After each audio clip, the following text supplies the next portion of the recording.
Hello, welcome to Tea with Tea. I'm your host, Tracy Hojaili. In this podcast, we will be discussing music, film, and art, including interviews with Lebanese and international creators. My guest this episode is a very talented and successful Lebanese director. He's worked with many international creators and artists, including Why Don't We, Logan Paul, Austin Mahone, and many, many more. Please welcome Eli Sokhn. Hi, Hi, Tracy. how are you? I'm good. Thank you so much for having me. It's a pleasure to be on your podcast. Thank you so much. Thank you so much for joining me. Yeah. I've wanted to have a chat with you for a very long time now, and finally, we're here. Hey, we're here. Let's do Yeah, this. let's do this. So, can you tell us about the start of your journey? Like, what did you study and how did you get into the field? Beginning of my journey. So I don't know. Do you want to go back to when I was like 8, or like do you want to If you do it when I want, was like 16? Like you choose. if you want, whatever you think is good. Okay, so basically, I'm just gonna go to when I was 16, and then yeah, but because that's the time when that defined, kind of like my trajectory and what I was doing and stuff. Basically, when I was like 17, 18, I went to business school and I studied business for like a year and a half, and it wasn't really my thing. Like I got a job in an insurance company, and I was like, like the company's owners were friends with my dad. I was literally sitting there on my desk, not doing anything. And when I went to business school, I realized that this is not really what I want to be doing. So I'm like, I was doing my finals, and I literally stood up in the middle of my exam, and I'm like, okay, I'm not gonna do this anymore. And I stood up and just left. And I told my parents, I was like, this is not what I want to do. Like, it's just so boring. This is not who I am. And, all that kind of stuff. And they were like, yeah, I mean, what do you want to do? Like, just, like, Yeah. what do you want to be? And my mom was like, you always had a liking to like drawing and like artistic stuff, and you used to like film and all that kind of stuff. And I'm like, I love animation and I love drawing and I love, the visual world. Yeah. So I went to UZEC. I don't know if you know it. Yeah, of course. And I enlisted in multimedia. So just to backtrack on how I made that decision. So later on in my career now, I look back and I'm like, holy shit, how did I, get into this? Mm. And then I realized that my mom, when I was like 8, she bought me this camcorder. It was like a high 8 camera, like one of those like old ones. Yeah. And I would take it with me to like school trips, and, I would film our school trips. The reason why I love multimedia is because, one, I would edit all these videos that I would film, and I would go on Word and I would type like the credits and shit, and I would print them. And mind you, this is like, when I was like, maybe 10, you know what I mean? Oh. And I would print them and I would put them on a wall, and I would film the credits and I would put them at the end of my film, and those would be like the credits. So this is where my love for animation and like, visual graphics and motion graphics, came about. Yeah. So long story short, I went to UZEC. I did, 3 years of multimedia, and I was, you had to choose. You either go into programming or you go into, uh, you know, video production or animation. And of course, I took the animation route. And at the same time, I was interning at this production company in Junior. So I was doing a lot of like, Lebanese television, basically, basketball, rallies, soccer, uh, entertainment shows, dramas, like those like super silly, stupid dramas. And yeah, I did a lot of these things. And concerts. Oh my God, I did Majid Rumi, and that was Wow. like, to me, that was towards the end of my career in Lebanon, and I Yeah. was co-directing it with this director that I was working with, and he's like, I mean, you probably know him. His name is Budi Maluli, and so I was doing a lot of TV stuff Mm. with him over like a period of 5 years. So I was like heading the editing department. Yeah, that was basically my career in Lebanon. And I was like, there is nothing more I can be doing right now. Mm. So I'm just gonna peace out. Yeah. And the situation in Lebanon was like so Like it was the beginning of it becoming super shitty. And Mm, I'm like, okay, like I don't know if I have a place for me there. I just, I felt like, I had so much more that I can be doing if I didn't stay. And I hate to say that. I don't want to sound like a downer, but like honestly, like it's just in Lebanon, like, like one, it's like who you know, and like you get a job because you know exactly. someone, and then you reach a point where that's it. Like the next step is Right. like you either go and stupid political shit, Yeah. or you can't just like own a TV station. So that's the only way you can make really good money and like have your work be seen. Right. So anyways, I told everyone that's it. I'm gonna leave to LA. I'm done with this, and I'm gonna go and follow my dream and build myself. And mind you, like my life was really good. Like I had my place in the mountains. I had my car that I just imported from California. So Yeah. it was like a sports car. It was Yeah. like the first of its kind in Lebanon. I'm like, damn, that's a fucking cool car. So I had that whole thing. You have your friends, Yeah. and like everywhere you go to, like you don't pay for anything because everybody like owns restaurants and clubs and like all that kind of stuff.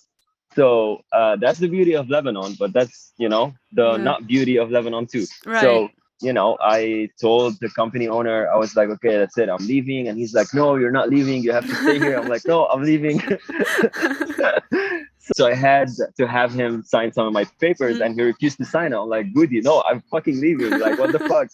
And yeah, he ended up signing my papers because like you needed to get some like letters of right. recommendations, and you need to have something that you have done outside of the US if you wanted to go to the US. Right. So I did that, and my parents are awesome. Like they were like super supportive. Like, yeah, this is what you want to Yeah. do. Just like don't stay here. The country is becoming like shit Yeah. and blah blah blah. And I'm like, oh great, yeah. I mean, if my parents are like on board with the situation, Right. I'm super down. So thankfully everybody was supportive to me, and like I basically left everything behind and I came to LA. And honestly, when I first came here, I didn't really, I didn't really know anyone. Like I literally had zero connections. And back in Lebanon, like of course we know English, but you don't speak English to anyone because like you're either like French educated or you're English Yeah. educated. But I went to French schools, and I like went to like yeah French universities and stuff. So it was quite a challenge at the beginning to have to like speak to everyone and like communicate in a good and effective manner. If you're coming to LA and you want to be a director, there's literally 10 million other people who are directors and who are doing it. Like you have to be ready to just sacrifice so much and be able to struggle and like not give up. You just have to keep doing it, like even up to now. Like I'm good where I am. Artists actually want to work with me. I don't have an agent, I don't have a manager. Like Yeah. I've built everything on my own. And in LA, that's not an easy thing.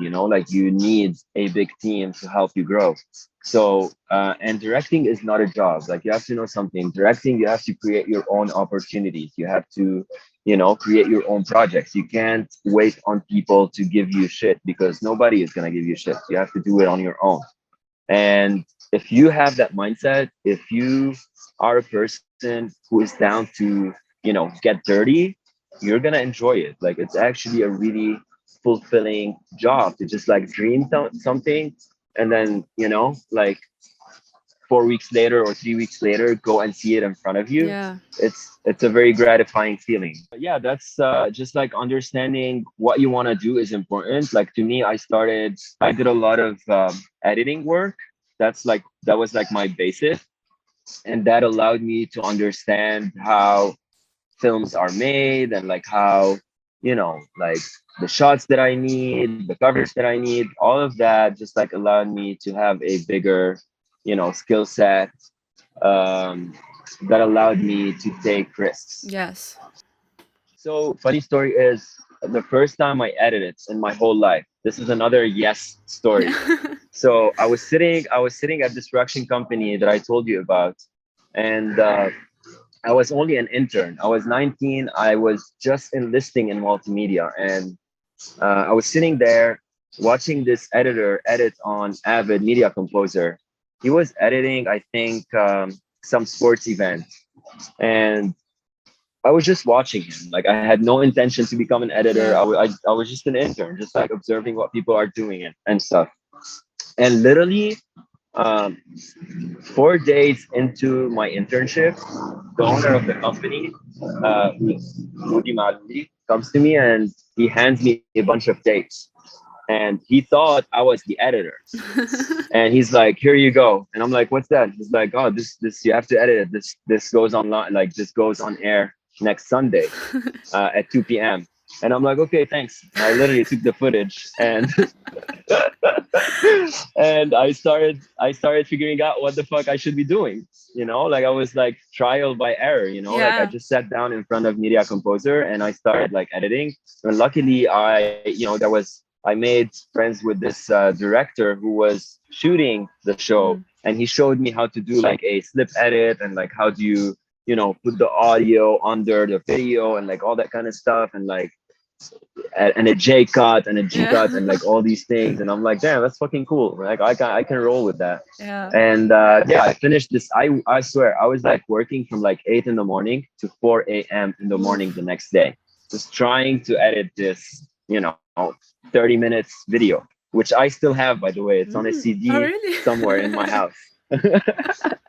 Yeah, I mean, it's my first edit ever. It, Right. it was the shittiest edit I've ever done. So, uh, You yeah, and then can't on say that Sunday it though. was no, it Oh, was really? pretty bad. It was pretty bad. Yeah, yeah. And then on Sunday it went on LBC at 2 p.m. on a Sunday. So everyone is just sitting there and like they're having lunch, Yeah. the big family and stuff, and like Machewe from here, and like everyone is having fun and they're watching like I think it was a an episode of Rally du Liban, and the sound was bad, the audio levels were so low, some edits were so weird, and the guy calls me and he's like, "This is the worst piece of shit I've ever seen. Like, what have you done?" And I'm like, "Shit, fired." And after this experience, I vowed to myself that everything I'm going to make is going to be the best. And I worked so hard on my skills, and I started editing so much, started to come up with all these like cool effects on Avid. Mhm. And that's like when, like this was such a new thing, so Yeah. I combined my love for like, effects and like visual effects and like, normal editing. And so this show was like going on LBC, and it had all these like fancy effects, and it was such a trend at the time. So like we set a trend, which is really cool. And I started loving what I'm doing. Like I Hmm. started feeling like, damn, people are enjoying my work and people are, like resonating with what Mm. I'm doing, and I'm getting more jobs and I'm growing. And now I'm hiring my, university professor to like create the opening title sequence for my shows. So like I'm Wow. doing good. Yeah. And yeah, I started having a team underneath me, like of assistant editors and other editors editing other stuff. Yeah, so like everybody started liking my editing work, and I started doing more stuff like comedy stuff, entertainment shows, music Mm. shows, basketball, and like concerts and events and like marathon and like like all the stuff Yeah. that you see on LBC and MTV, and back in the days. I don't know what's happening now, but Turkish yeah, series are so happening that's now. my editing experience. Mm. That's good. I think it's Yeah. there's some really good Lebanese directors Yeah. in Lebanon that I really like. I think one of my friends, Julien Malouf, is a really good director. I really like him. He's doing some really good work. Shout out to Julien. Shout What? out to Julia. And Eh. yeah. Yeah. So yeah, basically came here and then I went to film school. I went to Los Angeles Film School, and I didn't really need to go to the film school because I had my degree in multimedia, which is a pretty advanced one. So um, getting into film school was like a way to get my, F1 visa, Yeah. because that was like the fastest way um, to be able to be here. So I did that, and then I wrote, produced, and directed my first short film. And then this short film, like we went with it to the Cannes Film Festival, Yeah. and Wow. that was quite a big moment for me. And at the time, we were like, I had spent all my money on just like living in LA and just like making my movie and paying for film school and doing all that kind of stuff. And I had literally like barely any money left. I was like at the point of like, okay, shit, I don't know what I'm gonna do next. I had spent all my money on like these things, but I'm not gonna be one of those people who, because there's a lot of people here, like I said, that want to be directors and want to be actors and want to be producers. But you get jobs in the meantime, like a waiter or like like a Mm. bartender or whatever. You just like get like smaller jobs so you can pay for your, like stay here.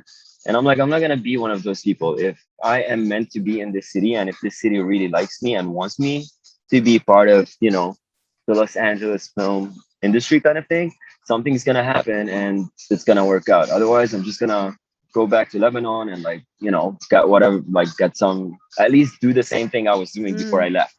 So it wasn't like, that was my plan. Mm.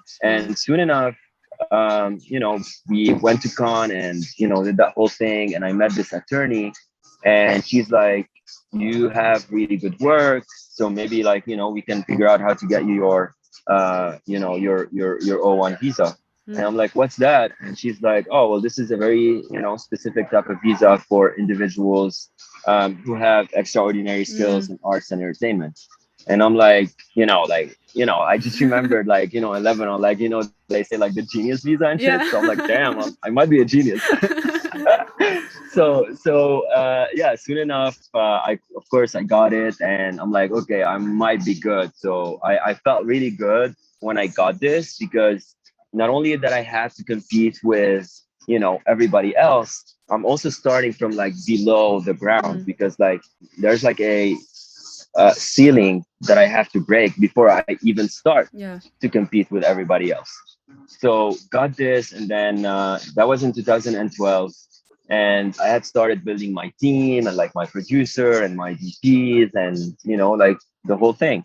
And in 2013, I started working with this production company called Yeah. Awesomeness at the time, and I got really close. To the founders of the company, and they really liked my work, and they started giving me more like music related content.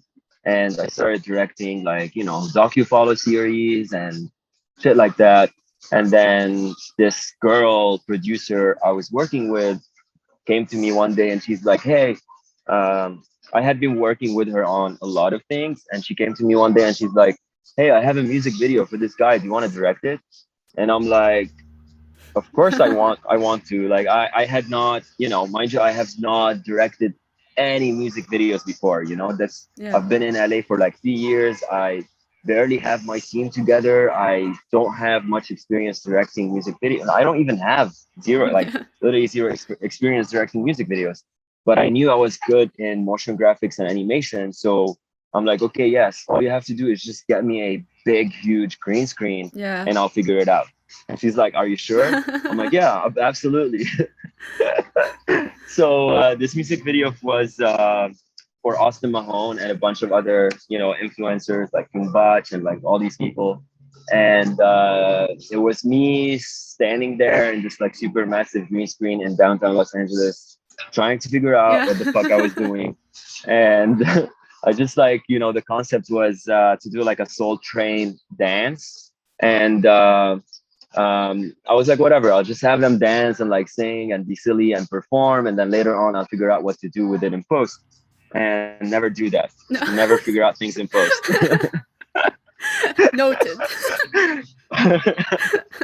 So we did that, and yeah, weirdly enough, this music video got nominated for a VMA, and I'm like, Yeah. holy shit, what the fuck? Like, I might be good at this.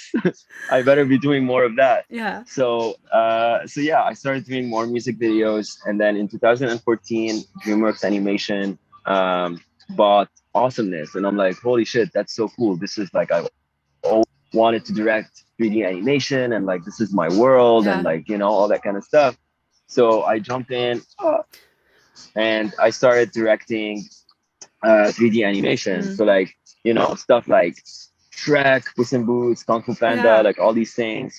And I did, and those things were more like their online digital marketing Mm. material. So we did like like web series of like 2 minutes and 3 minutes episodes. I even directed a music video for Shrek. So I Yeah. think it's the only music video I in saw existence that. for Shrek. So I did that. So yeah, did a lot of that type of content. Created like close to like 400 minutes of animation, and the process was really cool because you get to like work with a really big team and like a pipeline that is like very structured. Yeah. So like there's like um, the mocap engineer, and there's like the software engineer, and there's like more. It's more on how do you say it? Like it's more on the programming Mm. side and not just like the creative side, because you're dressing these people in a suit, and then you have to capture all this data and transform it into like visual files.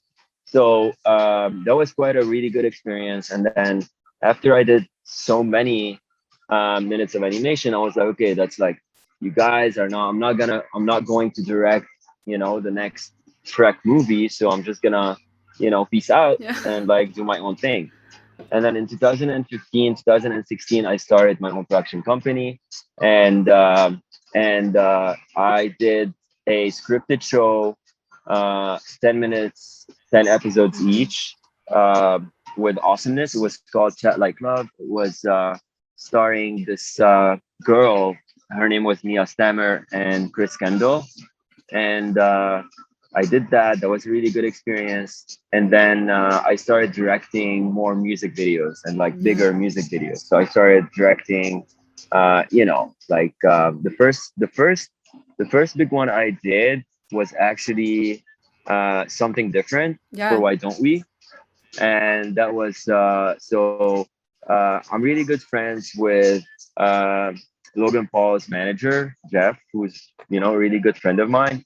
And he's like, hey, do you want to come on set? Logan is directing his first music video. Like, I just want you to be there and just like make sure everything's going fine and like all that kind of stuff. And I'm like, yeah, of course, I'd love to. So I went there and I helped him on the music Mm. video, and I really like the boys, and their manager reached out to me. They're like, hey, we'd love you to direct the next music videos. Like, are you down? Yeah. And I'm like, fuck yeah, I'm down. Let's fucking do it. And yeah, this is how our relationship started. And I think the next music video we did was These Girls. That was our first like fully fledged like Mm. let's go big uh at the time. And like the boys are awesome. Like they're super sweet people, and like they're really good friends, and like they're just nice people. So and super talented, by the way, like really one of the most talented people I Yeah. have met in this town. So and then we directed These Girls, and that was a really good experience too. And then my videos are now like I'm like going viral and shit, and I'm like, Yeah. holy fuck, this is so cool. And yeah, like we're hitting number one on YouTube and hitting number one on iTunes. So it was a lot of that stuff. And yeah, like the next music video I did was uh Invitation. Mm. And then that was really cool too. We wanted to explore something different and create like a cool story, so it's not just like straight up Yes. performance. And it was really fun because it was just showing them as I know them for real, like as I know their characters, you Oh, know what I mean? wow. So it wasn't like acting. It was like, this is the boys are just like silly. They're always like, Yeah. every time I'm meeting with them, they're just like silly, and they're having fun, and like they're just messing around and playing with each other. That's who they are. So to me, this is one of my favorite videos of them. It didn't go to number one, but to me, it still has a very personal, Yeah. meaning. And yeah, I love that video. I think it's cool. I think it's fun. And then they started growing, and now they're getting bigger, and they're like getting more 100%. features with like Ed Sheeran and like all that kind of stuff, and they're making their first album. So I directed uh, Hook, Yeah. and Hook was our like biggest, biggest budget, biggest video that we've done. And I think up until now, I think this is the biggest video. So we had everything that we wanted. Like, the ideas were cool. We were like creating this like world of, this fantasy world of like, Jonah was a cartoon character, Yeah. and Zach was this like super agent, and he's like, jumping from Yeah. roofs and and stuff like that. And Daniel was like, defending the world from like huge giant octopus. Yeah. And Jack was like in this like surreal world where, you see him multiple times in one location. So that was a really cool thing too. And Corbin was just like, like commander of a spaceship, and then he goes and kidnaps his like girlfriend or something. Like he, like it's just like I think it was fun. We just like got to explore with a lot of cool ideas and Yeah. cool visuals. And then what else did we do? Yeah, and then we did Talk. Talk was shot over in Paris. So we shot part of Hooks was shot in Paris under the Tour Eiffel, and the rest, and then Talk was shot all over Paris basically. And then of course we did Eight Letters, and this Yeah. video just like blew up, and it was really cool. I loved everything I did about this one. It was like a more personal, intimate Yeah. um, telling of the events, and like just like trying to portray this song in a very personal, intimate way. This is, like my I started doing a lot of music videos, and I shot a lot of videos with Logan as well. And I was doing, videos with other people. So my work has like maybe like over 1.5 billion views so far, which is good. Amazing. And That's oh, awesome. I missed something. Yeah. So yeah, and then I directed this show that is now on Netflix. It's called Love Daily. And yeah, now I'm directing more music videos and commercials, and I'm starting my own, now. So like the last 10 years I just focused on building myself, and putting my name out there, and just like building my skills and like my relationships and all that kind of stuff. And now the Yeah. next 10 years is about building my company and my team. So like the focus is going to be on my producers, on my DPs, on my crew, like production designers and art directors, and everyone, makeup artists, everyone that plays a role in making the work that I do really cool. So that's the focus right now, just building Badass Kids, which is the name of my company. And yeah, just doing more cool projects, and getting ready to in development of my next feature film. And yeah, in summary, that's my story. Wow. Feature film. You got me like, ooh. So yeah, So, can nice. uh, can we discuss a music video you did? For example, I don't know which one you'd like to discuss. Maybe Eight Letters or Hooked, perhaps. Which one do you like better? I love them both. Okay, good. That was a very tricky Yeah. question. I was like, if she was gonna say letters, I'm gonna be so upset. If she says hooked, I'm gonna be so upset. That's good. That's like مين بتحب أكتر إمك أو بيك. exactly. هيدا السؤال. Yeah. Okay. Let's talk about Eight Letters. Okay. Okay. So Eight Letters. So basically, the idea stemmed from Eight Letters is a very personal song, and each part. So basically, the difference between the music videos that I do and other music videos. For example, like if you watch a Backstreet Boys music video, you always see all the boys in the frame, and like they have their solo parts, but everybody is still in the frame. Yeah. So my perspective and my creative way to create something different was to create single solo stories for every member, Yeah. because they have their own personality, they have their own, stamp on the music and on the videos. So I wanted to make it different than the traditional boy band music video. So and for Eight Letters, because the song is such a personal and intimate song, and it's like a it's like a ballad, and or like, how do you say it, like it's a yeah, it's not an upbeat song. Yeah. So it's a very flowy, very sensual song. I wanted to portray what it's like to be in a broken relationship, and just be in, try to show that without being literal. I don't like doing literal stuff, and I like to, keep it more symbolic and more visual than just what the song is saying. Yeah. So, for example, for Jack, we're in this like room where everything is just suspended in midair, and it was as if we went inside his mind in the midst of an explosion. It's like as if this explosion exploded and everything froze, and now we're like exploring Mm. that world in mid explosion, which signifies, um, like his relationship and how he's feeling internally. Yeah. So that was the reasoning behind this. And of course, like for Corbin, it was this like super angelic and like, dreamlike feeling. And for Jonah, it was the story where he's like in a forest trying to Mm. find his, like his muse, or like trying to find his path.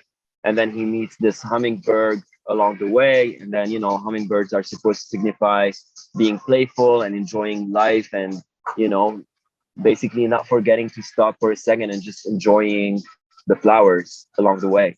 So yeah, that's in general. And for Zach, I mean, like, I really love the scene, and I just always wanted to shoot in a cathedral. Yeah. He was like inside this like tornado of like emotions and feelings, and this is why you see all these letters just like, like, going Mm. around him like a tornado. Yeah. So yeah, this is how these ideas, where these ideas stem from. And the boys were super down. They were like, they loved the idea. They're like, we love this, we trust you, let's do it. And like, all of these ideas are like not easy to pitch, Mm. like they're not a straightforward music video where we're like, oh, shooting in front of the car. So yeah, that was the idea from this music Yeah. video. How did you shoot it and edit? Editing, maybe. Okay.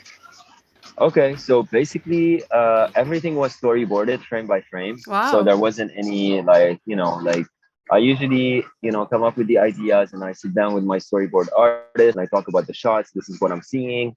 It's a wide shot. We're going from this to like, to a medium close up. Mm. I see a lot of things suspended in the air, like a book and like some notepads and like a coffee mug or Yeah. whatever. Just like I describe everything I'm seeing, and then I relay these storyboards to my production designer, who's supposed to like build that set that I'm envisioning. And then for editing, uh, yeah, trying to answer that question. I mean, honestly, it's hard for me to answer editing questions because Yeah. it's like second nature to me. So I don't plan it. It's just like it's the way I cut things. Mm. But let's talk about post production. So Yes. basically, there was um,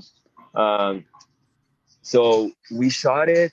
So it was a mix of practical effects that were hanging in this room, and we added some more stuff in visual effects. So later on, we added like shards of glass where the camera is just like going fast and like zooming through.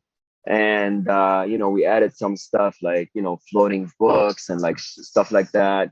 But it wasn't all the effects. That was like half of it was practical and half of it was visual effects addition.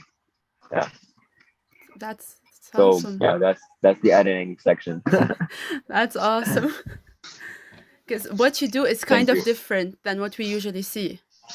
Because you actually add Yeah, A little bit of I everything. like to think so too. Yeah. Yeah, I like to think so too. My work is always like it's never what I shoot. You know, there's Mm, always something that adds to what you're seeing. I just yeah. like to create new worlds. I like to explore new ideas. I don't Yeah. like I don't like to shoot just like to shoot and just like put it out. I like to make people dream. I like them to see something that is unusual and like surrealist or just a little bit more than this, I like Yeah. to take them to the next level of what they can see and Yeah. dream about. So that's how I try to come up with my ideas. I'm like, okay, that's cool. Like I'm in a bedroom. Okay, that's cool, but what's happening? Yeah. Okay, maybe you add something. Oh, but what if the bedroom is actually upside down? And Mm, like I try to relate it to a feeling or like an emotion. yeah. Like if you're feeling that your whole world upside down in a song, then I try to show that in like in the real physical world visually. So that's where all these ideas come from. Like they just like stem from one feeling that I get from the song, and I try to make it bigger. Yeah. So yeah. I'm so glad you left business school. Oh yeah, I mean, I was good at it, but I was like, accounting is not my shit. I Yeah. hate that. I was like sitting down, I'm like, what am I doing with these numbers? I'm like, oh my god, I can't even do 1 plus 1 without using the Yeah. calculator, so I'm just gonna peace out. Yeah. So but yeah, it's never too late, like it's like if it's never too late to just like do what you love, Mm, because life is too short, and every second you're wasting in your life, it's 1 second wasted from doing what you love, yeah. which is like life is too short, just go and do what you love. 100%. I love the advice. Thank you so much. Yeah.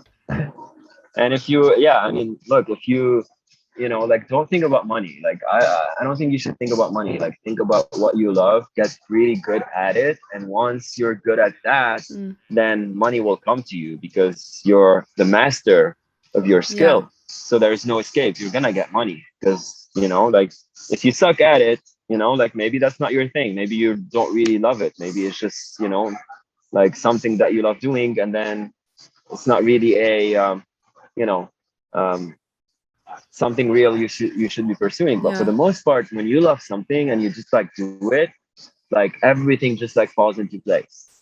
Yes. Yeah, Thank you so, so much.